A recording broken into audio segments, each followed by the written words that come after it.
Hello, Dr. Lisa Miller. It's a pleasure to have you on this podcast. It's called Fuck Your Feelings, Do the Next Right Thing, Spirituality in Practice.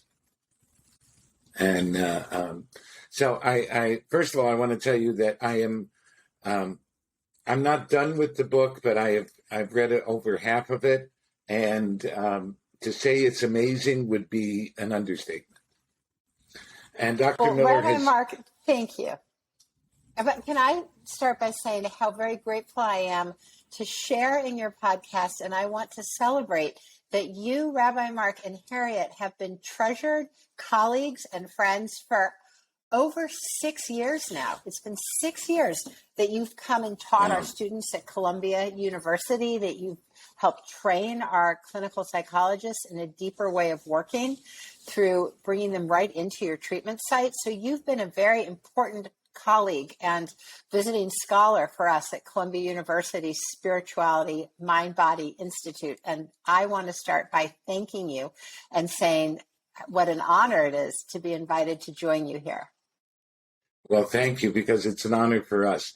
Harriet's reading the book, and she wanted me to tell you that it is absolutely amazing. You have put into words everything that we have been putting into practice, and you validated. You certainly your have. Your book validates all of the treatment modalities that Beit Tshuva has been about. So, thank you. Well, the lives you've saved at Beit Tshuva, the lives you've saved. Well, thank you. So I guess the first question is, what really drove you to this search for spirituality in not just in psychology but in life? What was the driving force for you?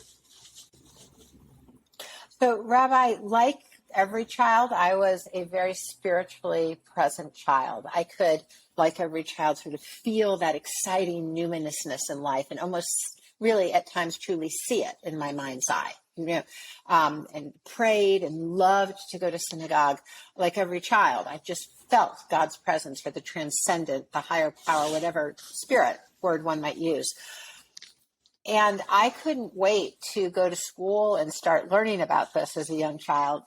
So I waited patiently, and kindergarten, first grade, not much talk about it. And while I always remained spiritually connected, I really didn't hear many people talk about spiritual life or their inner experience or their transcendent moments or dreams or mystical, any of that, for a very, very long time, except for my mother. My mother's an observant Jew. She kept Shabbat. She would cry as she lit the candles. She'd pray out loud with joy for her children. She loved Shabbat. It was so special to her.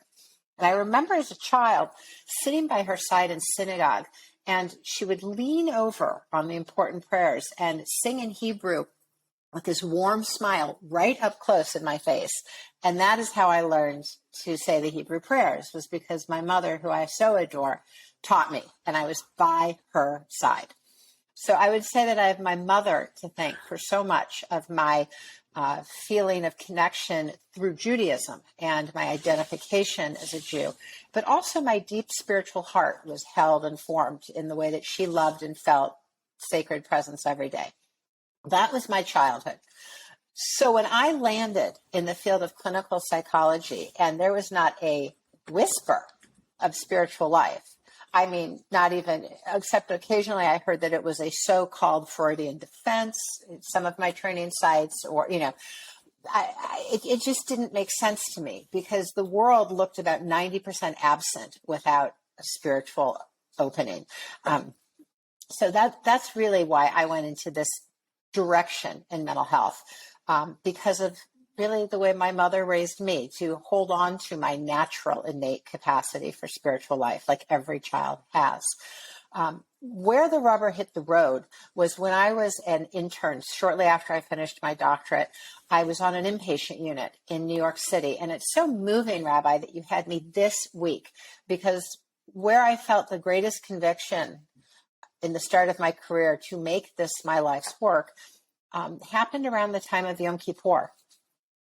I was on an inpatient unit. It was the high holidays. We were at a community meeting with all of the clients, all of the patients, and sitting there, in a very sort of anxious, vaguely sort of paranoid, really the air did not feel comfortable. So I could only imagine how people dealing with deep struggle might have felt in that moment.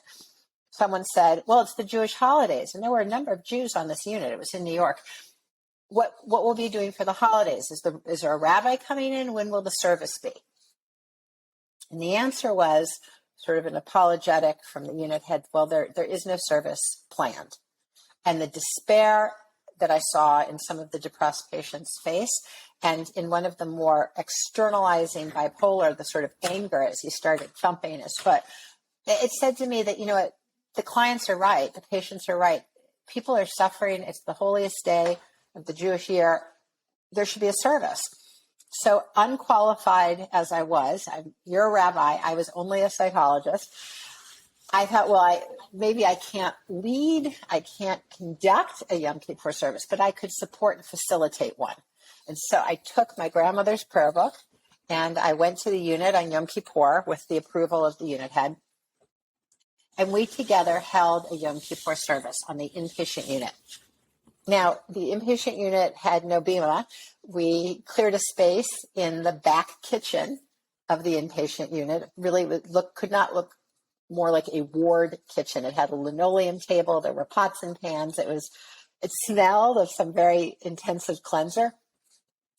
But when I showed up that day, the patients who day in and day out looked so anxious and who held their bodies in tight closed positions to protect themselves.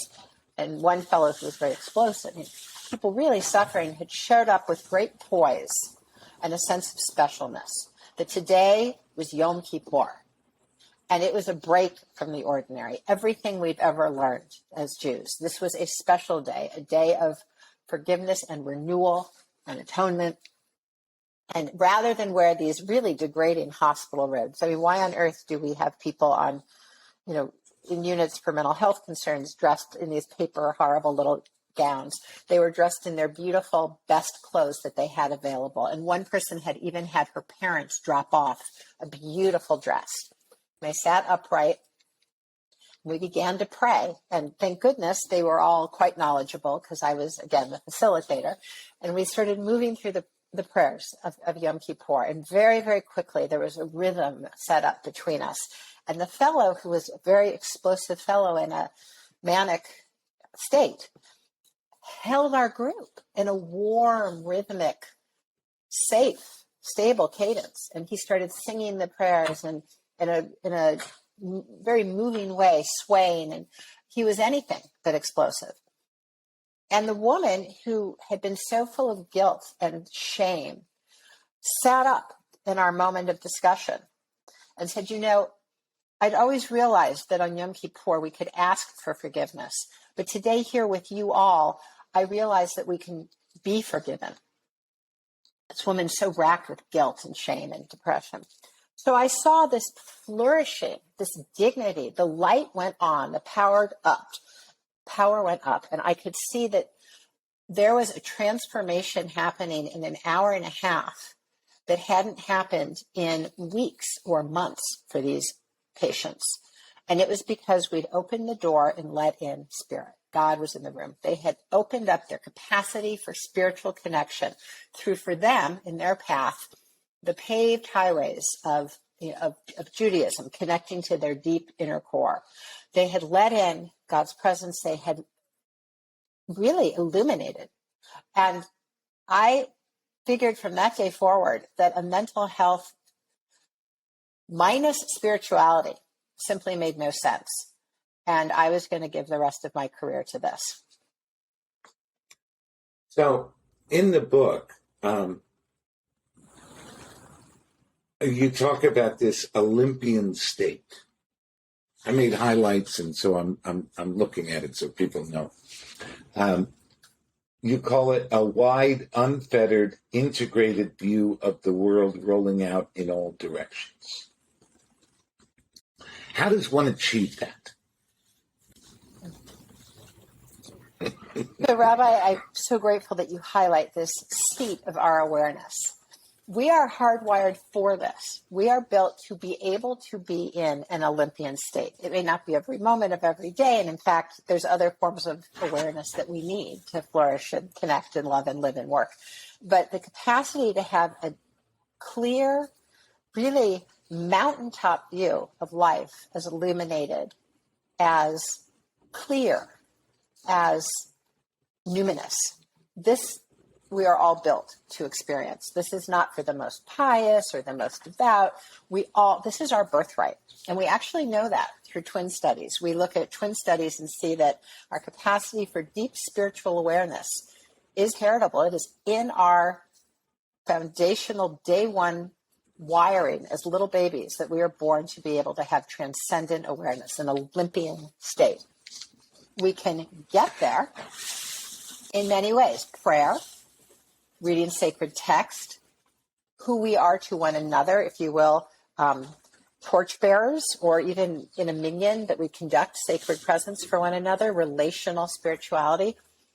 Rabbi, you will not be surprised, given your work, to hear that of all the dimensions of spiritual life that correlate with what I call the awakened brain, the neural correlates of this spiritual awareness, the one that most ignites and strengthens our awakened brain is love of neighbor and service, tikkun olam. When we are altruistic, we feel God's presence in and through one another, and we awaken to the deeper nature of life. Right. So would you say that what happened for the people on that ward unit, however you want to call it, was this, in that moment they got that Olympian state, and the depression and anxiety and everything fell away because they could see larger than the narrow view they'd been given? Yes, beautifully put. And because it all fell away, the cage that had contained their spirit just collapsed, right? Their spirit shone bright. And what struck me so was, as they were whole again, as they were reintegrated and whole again with a shining, strong spirit, they all showed a radiance in exactly the equal and opposite direction of their symptoms.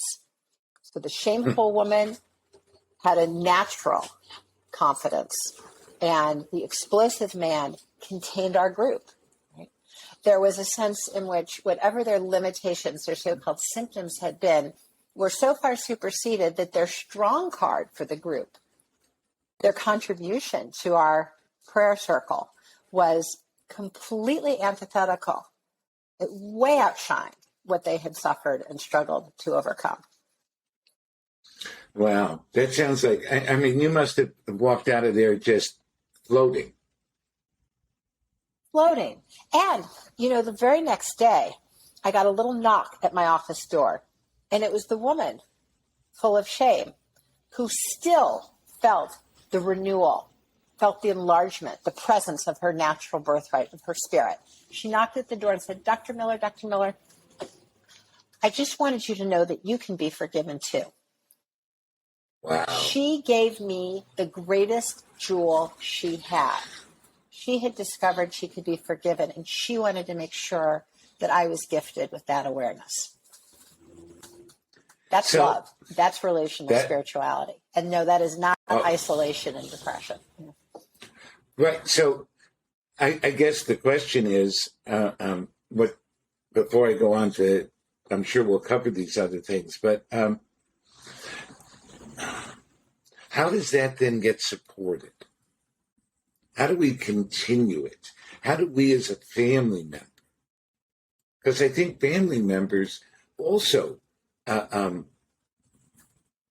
detract from that experience because it's not scientific, which you have now proven it is, which is great.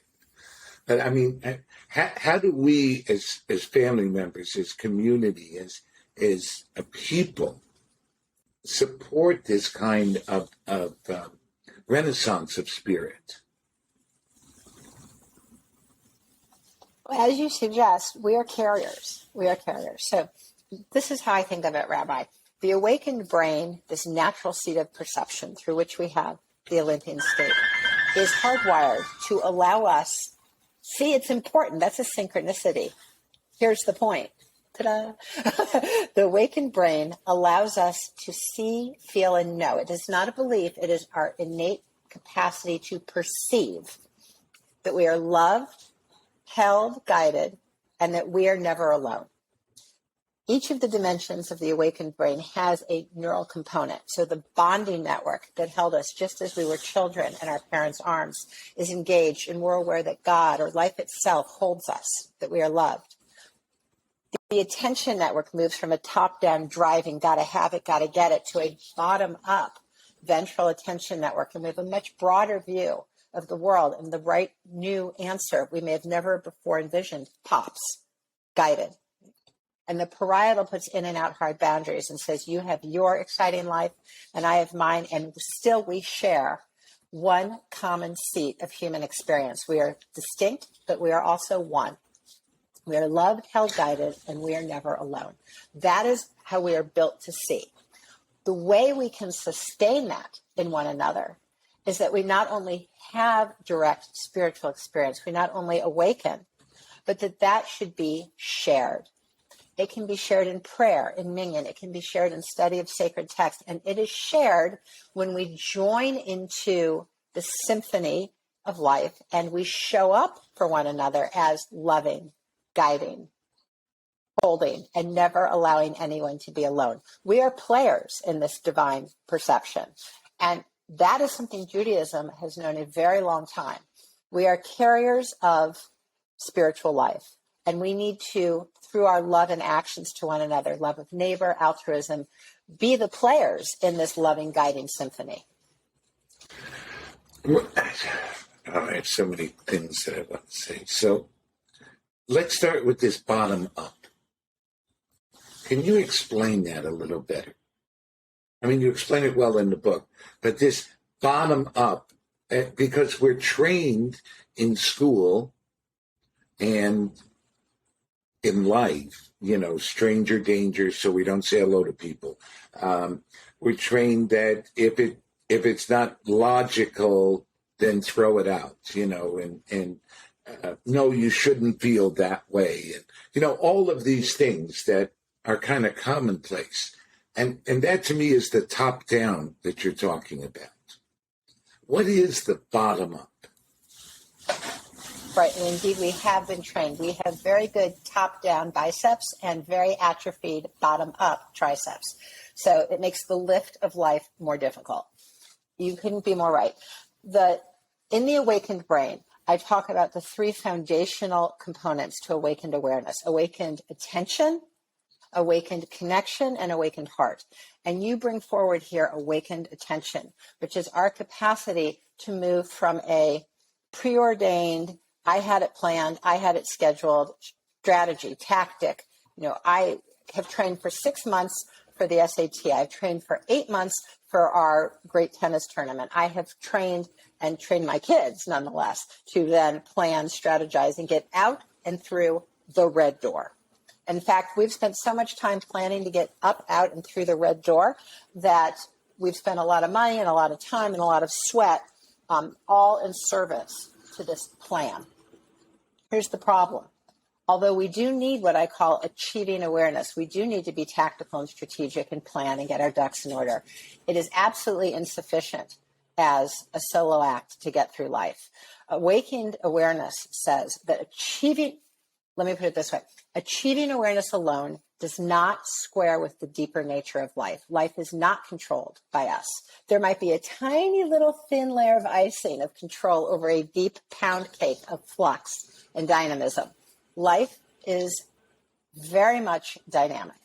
So the first important realization in a time such as now, when despite our plans, the graduation or the wedding wasn't held, when despite our plans, the institutions around us shut down, is that we don't control a great deal in our lives. Life is not controlled by us.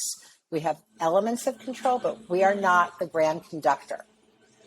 I think if we move to a stance that we are actually much more like an airline pilot, that we don't make the weather or control the skies, but we navigate whatever weather, cloudy, stormy, sunny, might come, Then we adopt a stance of relationship with life. We don't control life. We don't get what we want. We look less at life in terms of making a path and more in terms of discovering a path. That life is not a place where we tell it what to do, but life reveals a great number of surprises, often magnificent surprises. And we have the opportunity to say, what is life showing me now? That shift, which can also be facilitated in prayer, in reflection, in meditation, is a shift from got to get out the yellow door, our dorsal top-down attention network, to wow, what a broad and colorful, high-pixel world we live in. And I would have never noticed beating my head on the red door, but the yellow door over here is wide open. The right answer pops. And through the yellow door, I might discover something far more right, far more magnificent, and I could have never even envisioned it looking back over my shoulder at yesterday's data and information.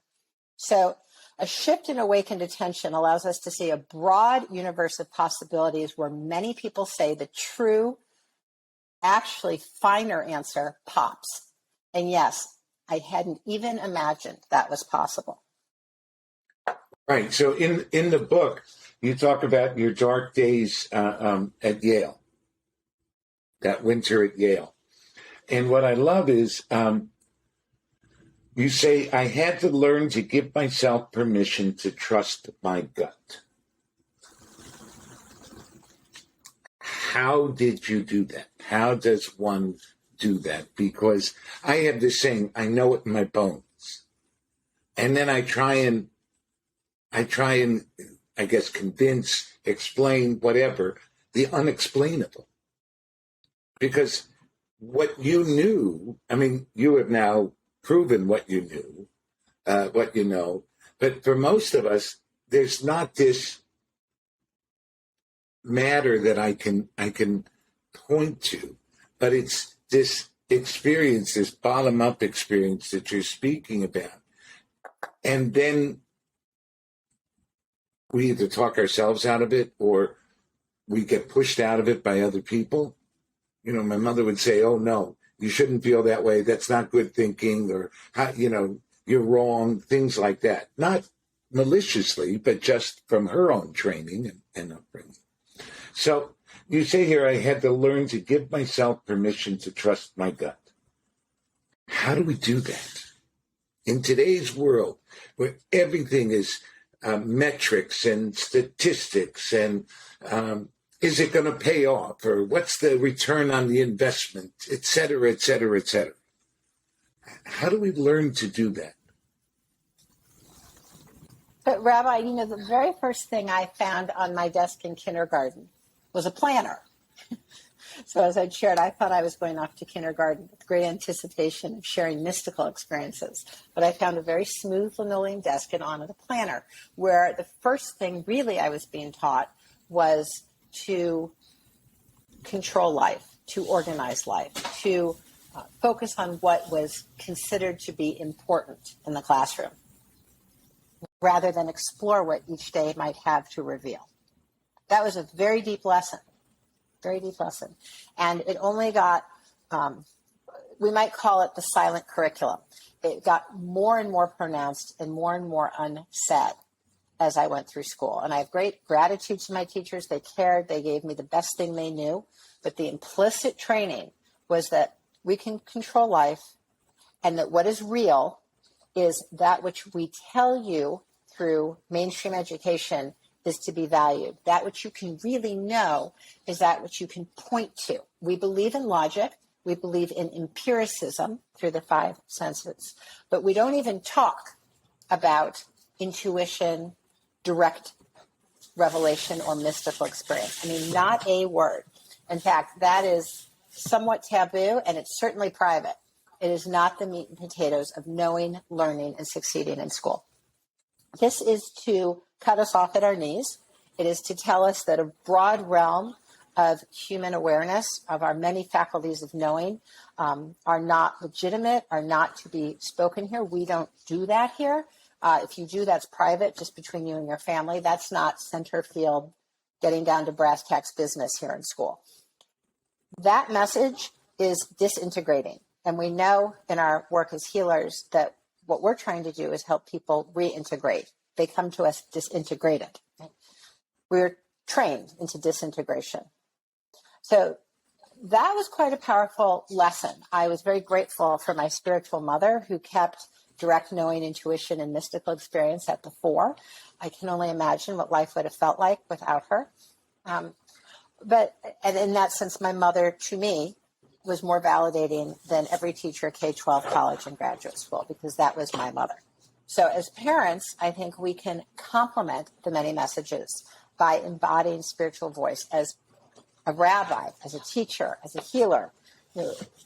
What you say resonates. And in fact, one true message is more powerful than 50 that are misguided. Because we are innately spiritual beings, because we are hardwired with an awakened brain, we have built in us, we are not a blank slate, no tabula rasa here. We have within us the process of selective spiritual socialization. We turn to the person who says that which is most true, most resonant. Rabbi, everything you said is how I'd always sensed life was really built. Rabbi, when you said there's an Olympian state, there's built in us a spiritual awareness, I always sensed that. Ding, ding, ding. It doesn't matter that 400 people in my life have suggested otherwise. We know what's true. So we can be that as healers and teachers, and we can be that as parents and grandparents and friends, because it only takes the clarity of your voice to open up the heart, to really ignite the spiritual brain of all those around you. Yeah, you say that, and I'm thinking. I have a grandson, and he's going to be 22 months old, and I've seen him twice when he was born, and then I went there for Father's Day because I haven't seen him because of COVID. And since Father's Day, whenever I call, he knows my voice. And at just some random time, my daughter will text me, say, he's talking about you. And the other day she said to me, he started to use you as validating what he wanted to do, that you would say it was okay. And I looked at him and I thought to myself, how do you know your grandfather so well? So there is this, I agree with you, okay? I'm 150% with you on it. And, the whole 12-step program is based on this idea of powerlessness and dependence on the group, on the community, and that we heal in community. And so I have goosebumps listening to you and watching you.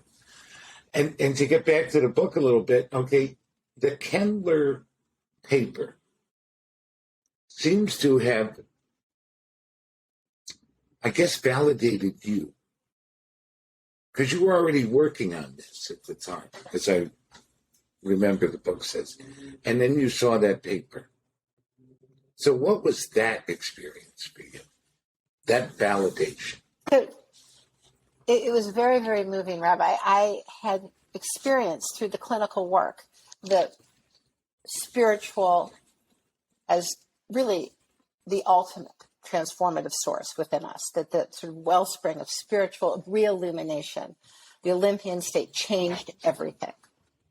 And yet I couldn't find a peep in the science that defined our field, the science that said what's good practice, what the parameters of wellness are, what treatment can look like. There was not a single published article on spirituality and mental health in the first 2 decades, and only a few tiny little pieces on adulthood dealing only specifically with attendance. There was no deep look at spiritual life. And so a few scientists here and there had started debating how, as a scientific community, shall we define spirituality?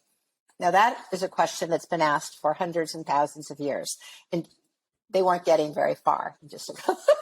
But then Ken Kendler, a genetic epidemiologist, an observant Jew, did something very interesting. He took what he was best known for, which was a twin study design, twins raised together, twins raised apart, and you factor out their degree of commonality as a shared function of shared genes and shared environment. And he'd taken the sort of hammer to hit the nail of many different questions. How heritable versus environmentally formed is depression, bipolar, temperament, IQ? Well, he took this design and he hit the nail of spiritual life. And for the first time ever, an empirical scientist identified that our capacity for spiritual awareness was 1/3 innate. This is in our birthright, 2/3 environmentally formed, which means, temperament is half innate, half environmentally formed. IQ is 60% innate, 40% environmentally formed. It meant that just as we are physical beings, cognitive beings, emotional beings, we are inherently spiritual beings. And in that moment, I realized we had an entirely new footing to stand on, which was that spirituality could no longer be tossed away by mainstream psychologists as a defense or as a belief or as a band-aid. No, this is inherent. We are spiritual beings. To our development, growth, health, wholeness, recovery, this is who we are. Game-changing. It was so powerful, I put his article in my purse. This is 1997, and I carried it around for years. I couldn't believe what a breakthrough. I wanted to see it on the front of the LA Times, the New York Times. You could have heard a pin drop. No one said a word about it. I thought the earth has just moved under our feet. Why is no one saying anything? And it dawned on me that, these were smart people. These were good scientists. They didn't know what to make of it. They cared about patients. They didn't know how to apply it. And we had what turned out to be decades of work to bring this forward to understand more fully what it means to be inherently spiritual beings and how through treatment we realize our nature and how in young children and teens we can support and nurture natural spirituality so that they are more prepared and ready, more resilient. A young adult with a strong spiritual core has a 60% decreased relative risk of major depression, 80% decreased relative risk of onset of addiction. They don't get there in the first place. So can we get ahead of this and help them? Well, that's I was just going to go to that. The 35 to 75% less likely to experience clinical depression, and 40 to 80% less likely for addiction, substance abuse or Right. addiction. That is, it's beyond. So Right. Yes. I mean, it's something that I've known as a recovering person and as a rabbi and working in the field. So I guess the next thing is how do we teach parents? You're a parent. How old are your kids now? Rabbi, you're not going to believe this. There's little children in the book. I waited Right. till they were old enough to ask their permission, and they're now in high school and college. Great. So what is your parent guide to helping the kids develop that 30% and grow it so that they're in the 75% or 80% less likely? And I would even say, Rabbi, that is our foremost job as parents, that there's nothing we can offer our children that is more important than to develop their natural spiritual core. I think of physical fitness for the physical core. In my work with the U.S. Army, we have spiritual fitness for the spiritual core. It needs to be something we build like a muscle every single day. And that comes very naturally when, as parents, we do two things that are, Judaism, I'm sure, as you know, has much to say. Speak of these words on your coming and your going. Right? Well, transparency into our own spiritual life is enormously impactful for children. When we pray out loud, when we observe out loud, when we share as family our spiritual reflections. Today was tough, and I'm sorry I was a little bit sour to you kids. I hope you'll forgive me. And in addition, Judaism says, and many faith traditions, that as I apologize to you now in our relationship, there's another bit of work at hand, which is I'd like to apologize to God and ask for renewal, because today was a gift and I feel that I somehow squandered it. So will you join me in a prayer? Will you join me in a reflection? And the child learns that we are inherently able to take the most difficult moments, apologize to one another, fix it relationally, and then address it spiritually. Both need to happen. I see so many situations in which there's a therapy and it's relational, it's interpersonal, but it's still not solved. Or so many traumas where the recovery is strictly about reflection and cohesion, but the problem's not solved because the spiritual reality is always there and needs to go hand in hand in healing and renewal. If a child can learn that, fixing the little things, like mommy was sour today, then the child can learn to fix things both relationally and spiritually when things go wrong with family formation or divorce, when things go wrong with betrayals, or the things that happen in adulthood. The child is ready, even in college, to handle the bumps at the deepest level, the spiritual level, as well as the relational level. Now, why is that important? There has never been such fragility in young adults as today. Right now, the rate of death by suicide in high school surpasses the rate of death by auto accidents. We have never had more risk, more fragility, more concern, frankly, as a parent. So, I, as a parent and a psychologist, if we're going to say buckle up, because the second greatest killer is auto accidents, then we have to acknowledge and get ahead of suicide. And some of that has to do with building the spiritual core every single day as our children grow up. Help them develop a spiritual response to loss, to disappointment, to depression. And when we do, that is ready to go for them. When they get their heart broken, when they, for the first time, don't get an A, they get a C minus. When they don't get into their top 5 choices of college, that doesn't mean I'm bad. A spiritual response to suffering says, God has a plan for me. I will realize my calling in the way that's true to my path. A spiritual response says, that red door just slammed in my face. So now where is that yellow door that's going to open to a whole new horizon? That's a spiritual response. And when we live that way, day in and day out, we track people in the MRI and we show that they have built the muscle. They've built the bicep and the tricep for the heavy lift. They show cortical thickness, processing power in the regions of the awakened brain, the parietal, occipital, and precuneus, regions of reflection, perception, and orientation. They're looking at life in a much truer, deeper way. They have a choice to always bring forward a spiritual response to suffering. That is the seed of resilience. That is the greatest protective factor we know against addiction, depression, and even suicide.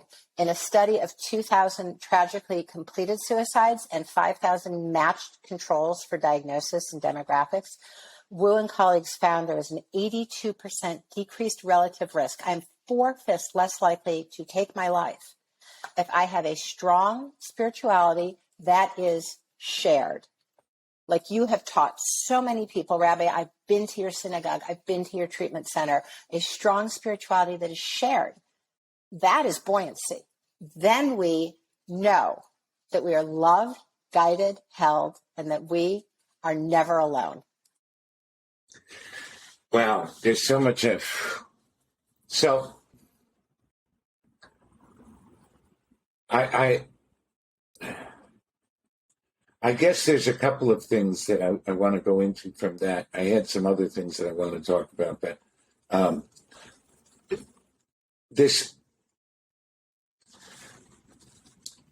so how do you deal spiritually, okay? I mean, when you experience betrayal, and it is so deep, there's the resilience, which means I keep going. There's the lack of depression. How do you deal with the sadness? The sadness of being betrayed, whether it's by a parent, by a lover, by a boss, whomever, friend, etc. So spiritually, I know God has a plan for me. I'm going through a few things myself. I know God has a plan. And I know that I have to release the other stuff. The betrayal, that sadness, that loss. How does spirituality help with that? So, Rabbi, I'll tell you two things I've seen that are very helpful, and I'll because you were so open-handed, I'll share. I have too endured betrayals, and this is what I found and how it squares with the science. The first is, can I love this person, whether or not he or she loves me? Can I be a being of love? It doesn't mean I expose myself to more mistreatment. It doesn't mean that what they did was okay.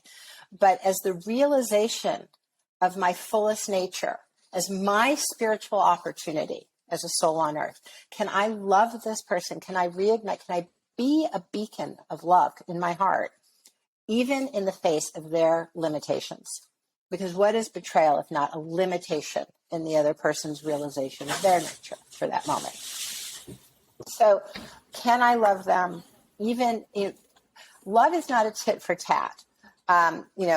That's where, I think the ketubah makes it a contract. I call it a calling. So I would say that, is it my call? Can I love this person beyond how they treat me? Now, it doesn't mean I stick around for abuse. It means, can I love them still? The second thing is that by being betrayed, by suffering, by being so disappointed, I realized I was brought into deep connection with all of humanity who has shared the same. I wasn't that girl or all that boy who had, the shiny this or the super that. I had this felt love and connection with all the people, and some of them betrayed a lot. I mean, some people have had their village burned down, and some people have had their family. There's been horrible betrayals. And some people have encountered betrayals, as we're describing, by a boss or a partner or a child. But this is such a deep seed of connection. It's what I call in the book an awakened connection, where we feel the oneness that is the deepest shared human experience, the common human heart. I call it the Oprah effect, right? That she was open about her pain, and the whole world loved her because she was so open, and she owned her pain, and the whole world was able to own theirs. It's more than vulnerability. It's saying that, I'm open for business in the business of life. I love that. Thank you. So the synchronicity, the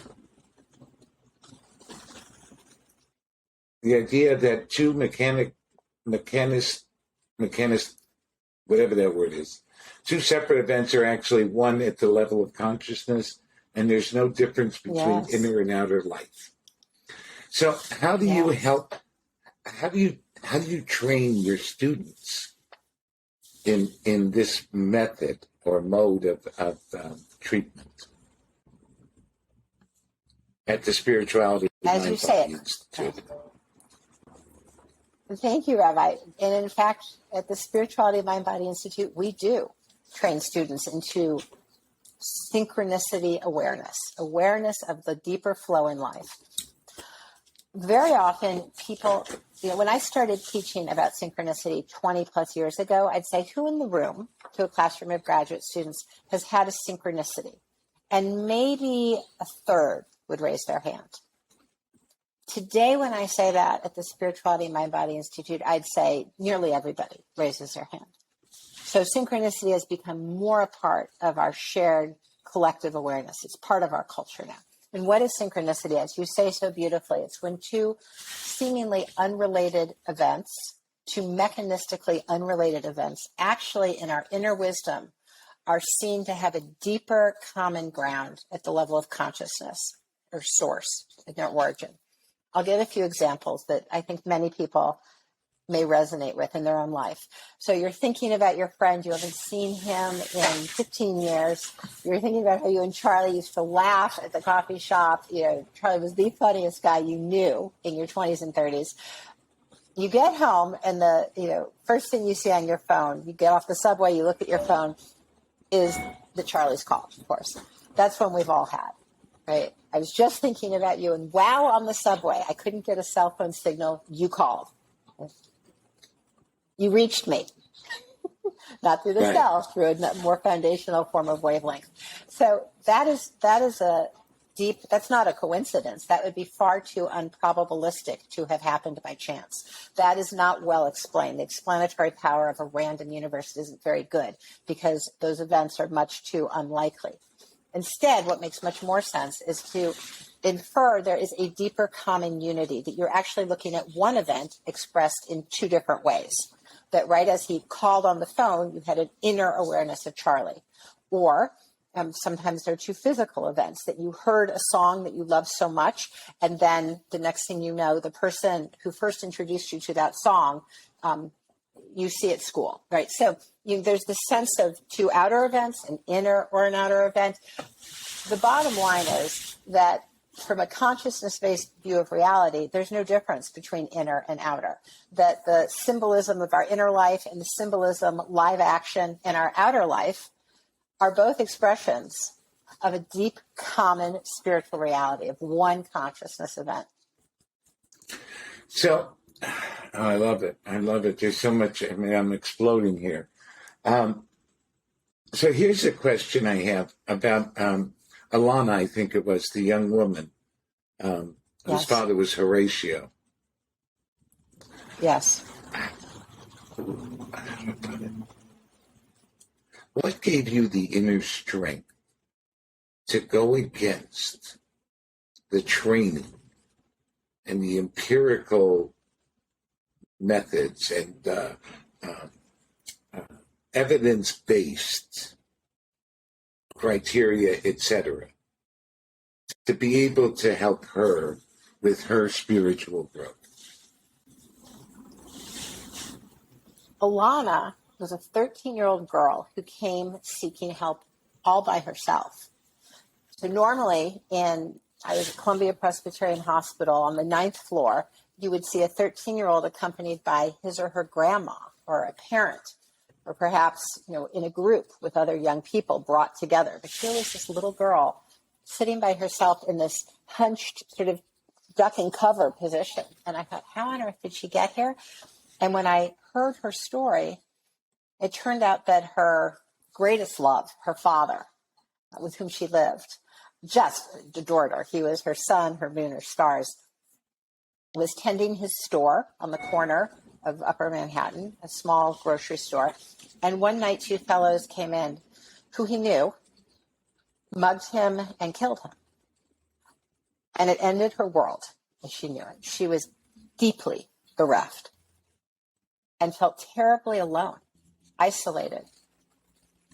She then had to go live with her mother and grandmother a few blocks away, who themselves, as survivors of terrible abuse yet to receive treatment, were very walled off. And she felt incredibly this chilly isolation. She barricaded herself in the room. And because of her grandma and mother's history, she'd say, can I go to the school dance? Can I sit on the stoop and talk to my friends? Can I go to the corner, to the park? And it was no, no, no, it's not safe. Again, well-intentioned grandma, but through her trauma, unable to let her daughter meet friends, meet boys, as she got interested in being a young woman. So Alana started bringing in big posters, huge pieces of cardboard, to which she'd stuck pictures of boys in rock groups. She'd cut them out of popular magazines. And at that point, we saw the Jonas Brothers. And, what do you think, Dr. Miller, he's like? Do you think he's kind, pointing at the Jonas Brothers? Would you think that they'd be respectful? Trying to understand dating and young men through the lens of her collage. Well, this went on and on for months as I did a standard treatment, as I'd been trained in this child and adolescent clinic. And the treatments of the time were cognitive and relational. And I'd say over months, we moved together from a 1 to 10 scale, from her coming in at a 1 or a 2 to maybe a 5, 5.5, 6 at best. But after months, she was stagnant. There was a pain in her heart. She was shut down, and she was still walled off to the world. But then one day, Rabbi, she came in as if someone had sent another girl. She was skipping. She was childlike. She was joyous. Dr. Miller, you're not going to believe this. Dr. Miller, come here, come in, sit down. Tell me what. Well, my grandma's nephew's brother and his girlfriend, they escorted me. They chaperoned so that I could go to the dance. And there, I met a boy. Her first boy she'd met. And you're not going to believe this. He was so polite. He was so kind. And we talked for 20 minutes. And here's the best part. Guess what his name was? And I said, well, what was his name? Well, his name was Horatio, her father's name. Don't you see? And I said, tell me. She said, my father sent him. My father is looking out after me. And she looked illuminated. She looked Olympian. She looked whole. She was no longer alone. In her deep awareness, through her awakened brain, through her deep knowing, she knew her father walked with her. That day, she was a 10. And in the weeks that followed, she would waver 8, 10, 9, 8, but never again below an 8. She had rejoined the living. And it's because she was never again alone. If I had treated that as some remote, variable reflecting her background or diversity or her, I would have taken all the air and life out of it. That was a truth. That was a universal, foundational truth in living. And instead, I, in honor of her and the sacred reality, joined both feet in, and I said, wow, what a blessing. Yes, your father walks with you. That's a spiritually, well, I'll put it this way. At a moment like that, I'm not interested in pleasing the crowd. I'm interested in honoring the sanctity of her path and her time here on earth. Right. And what allowed you within you to do that? Because you went against all of psychology at that time.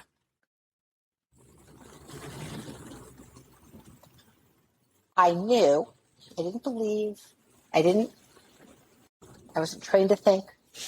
I knew that she spoke the truth. Now, how did I know she spoke the truth? Well, I'll tell you a story. When I was a little girl, I shared with you my mother was really a plainclothes shaman, an observant Jew who lived life in a mystical way. Well, my father was a very gentle, gracious, a little bit inward academic, skeptical, but as every artist, he lived in the symbolic reality. So he actually, my father was a theater director, like every person in narrative or musical or any form of art, right? The creative process is a spiritually receptive one. So he was present using his awakened brain. The creative process is an awakened process. So I was about 9, Rabbi, and I will say that it was a very painful time in my house. My grandmother had just died, my father's mother, within 24 hours. So, my father, who normally was completely composed, looked confused. He was the youngest child. He looked confused. He looked without. He looked pained. We all went to bed, and at 4, when I always woke up, I came downstairs to find my father sitting, very moving to this day, sitting on the carpet, by the living room couch, alone, sort of thinking. I said, Dad. He said, I had a dream. He's very transparent, very open-handed. He said, I had a dream that woke me up. I had a dream from which I woke. Grandma Ellie, his mother, was in my dream. And whereas Grandma Ellie loved to dress up with beautiful clothes and jewelry, he said, in my dream, she wore a very plain, everyday gray suit that I remember her wearing very often as a child. And Grandma and I were walking down Grand Avenue in Des Moines, Iowa, where my father had grown up, along the street where they'd walked together so many times. And it felt so real to him. And as he pondered it, he hadn't figured out what this meant yet. It was very raw. And he looked at me and he says, so kind of grasping, I take this to mean that Grandma will always walk with me, that she had always been my mother. She will always be my mother. And I will never be alone. It was effectively the same experience that Ileana had 25 years later in my life. How did I know her father was real?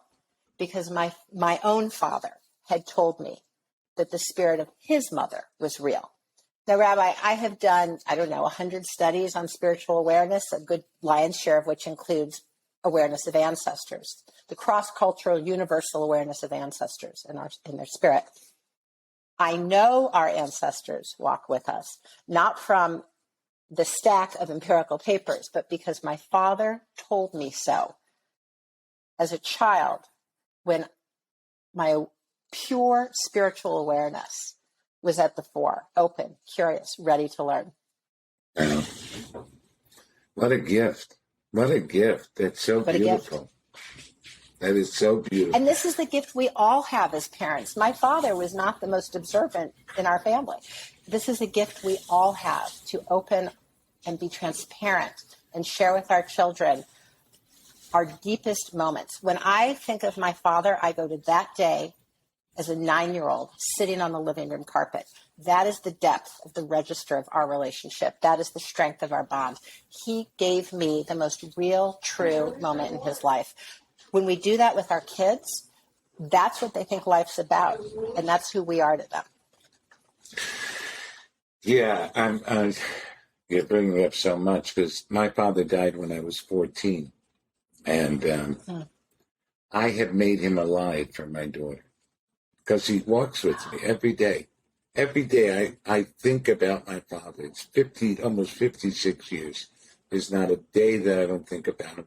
There's not a day that, in times of trouble, I go to my grandfather, who always used to say, and I hear his voice, there must be a reason.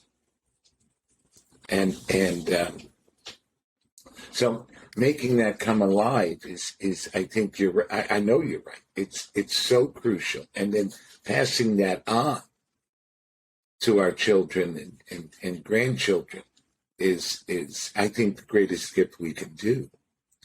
So I want to... Rabbi, what a beautiful gift. What a beautiful gift to keep your father alive and hear his living, true presence and share that. Oh, yeah. And my brother... And see, there's nothing greater. There's nothing greater. Right. What else could we possibly give than that? Right. And my brother and I, over the years, have, whenever either one of us has been distressed or anything, we'll call up and say, okay, what would Dad say? Just to hear the wisdom again. What would Grandpa say? Both of our grandfathers, that wisdom. And because we have it, we have to give it out to our kids and our grandkids. And so it's... So then it starts to feel from here, like, what is he saying? What does Dad say right now? I feel like through you, he says it. Right. Yeah, no, I mean, I just, it's just very present, this whole conversation today, in so many different reasons. So I wanted to, I know we don't have much, do you have much more time? Oh, I have another 10, 12 minutes. So in 10, 12 minutes, I would like you to talk about awakened attention, awakened connection, and awakened heart. The truth is, I'm only halfway done with the book, because I'm reading it and I turn the page, and for me, what you're writing is similar to the way Rabbi Heschel writes, which is, it seems very simple when I'm reading it, and then I turn the page and all of a sudden, wait a minute, I'm going back and forth because it's so rich. Everybody should be buying this book. Harriet made it mandatory for all the clinicians at Beit Tshuva to buy it.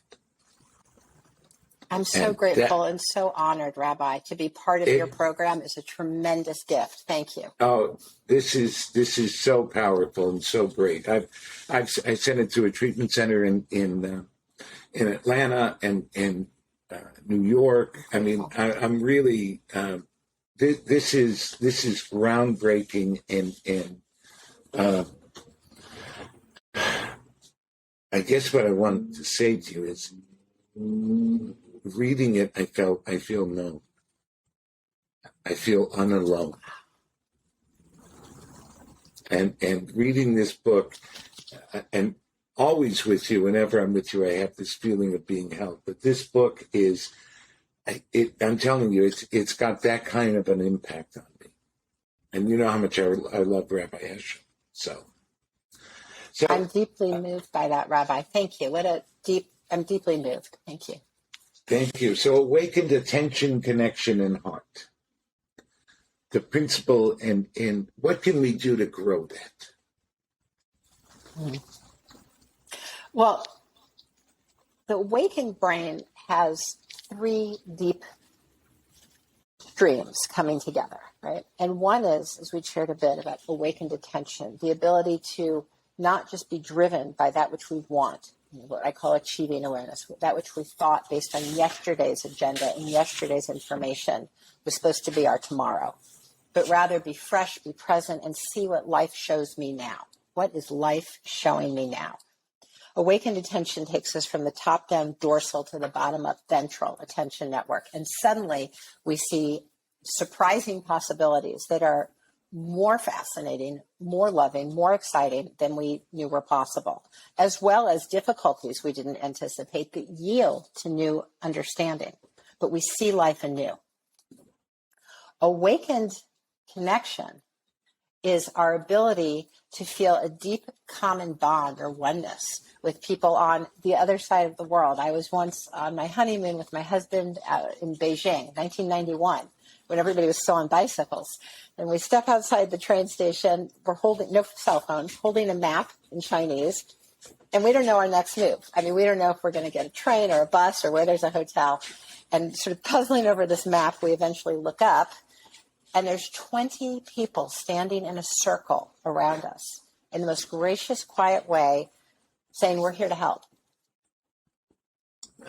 Okay, I didn't speak their language. They didn't speak mine. We didn't particularly look like identical twins. And there was such a deep connection and awareness of helping, showing up for one another, being what I call in the book trail angels on this road of life, right?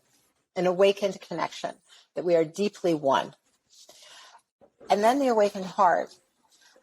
Here, just as we were children, held in the arms of our parents or grandparents and felt loved and held, we, through the bonding network being engaged, are aware that we are loved and held by God, loved and held by life itself. There's something built into the fabric of daily existence, reality, that is loving and holding. And so together we see, feel, and know that we are loved, held, guided, and that we are never alone. This is how we are wired to be able to perceive this true, deeper level in life. This is who we are, and we can show up and be players, like those lovely 20 people at the Beijing train station showed up for my husband and I. We can be players in this sacred symphony. Well, I want you to know that you're a player in my sacred symphony and of living. And you in mine, Rabbi. And you are a player in all of ours. I cannot thank you enough for this book. I can't wait for the next time we get together, because everything you said is exploding in my being, not in my head, but I'm feeling it all throughout me. And you know, God blessed us. We know that we're blessed because you're here. And that I know the blessing that you are. And you and this book and your work and your training of people reminds all of us that God has not forsaken us. And that we can reach this awakened brain and we can cultivate it. Together. And together. Rabbi, thank you. I'm very honored, very, very moved and honored. And thank you for your extraordinary work. You are an awakened actor. You know how to guide people into awakened awareness. And I thank you for the thousands of people whose lives you've transformed. Thank you. And for the thousands that you have, I thank you. And God bless. Shana Tova. It should be a good year and an easy fast, okay? God bless. Thank you, Rabbi. Bye now.